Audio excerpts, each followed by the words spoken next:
Alright, hello class, I'm Mr. Steverson. This is Johnny Greth here. And I am going to be delivering my first speech of the semester on the etymology of the word Yerrrah, as popularized by Creed and Nickelback, and it is also a speech about me, because they're all about me. This is my audience. Say hi, everybody. Hello. Hey. Hello, hello. Hello. Hello. Hello. Pretty sure you saw everybody there. So here we go. Let me pull up my notes in an incredibly unprofessional manner, and here it is. Well, I am here to speak to you today about why I am a yes man, but not a Yerrrah man. There we go.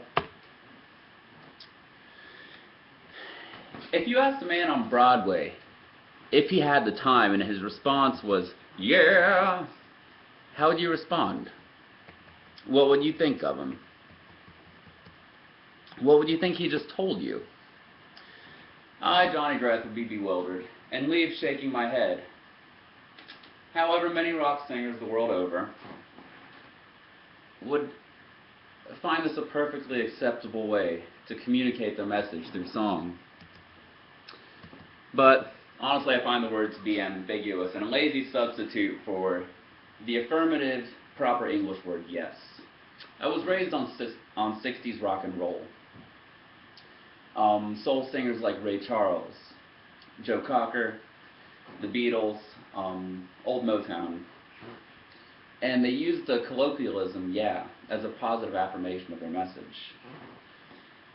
Like Ray Charles, in his song, I Got a Woman, from 1953, sang something like, I got a woman, way downtown, it's good to me, whoa, yeah. I don't know if that was the part that he put whoa, yeah in, but yeah was a positive affirmation of his message, regardless of how dubious the intentions, because, you know, she gives him money whenever he's in need. Is he a gold... I don't know. Is he the gold digger? Did Kanye get it wrong? And the Beatles, from their 1963 hit, She Loves You, sang, she loves you, yeah, yeah, yeah. And their producer, George Martin, loved it so much that he put that part to the beginning.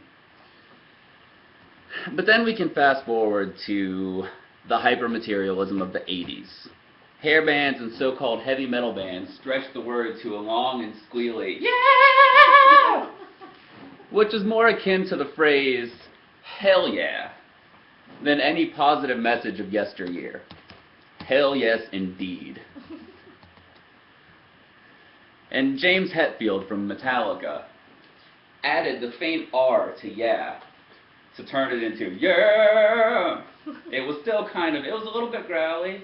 It was still kind of yeah, but he wasn't so sure of himself anymore. This is the point where rock and roll became a little less confident.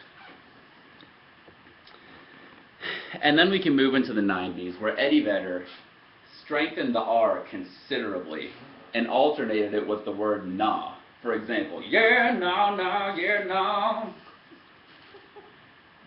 Simultaneously saying yes and no, and accurately reflecting the confused postmodern culture of his day. And then Creed and Nickelback solidified it and monetized it and turned it into a strong yeah, which was where I grew up. I grew up to the Yerrrah bands.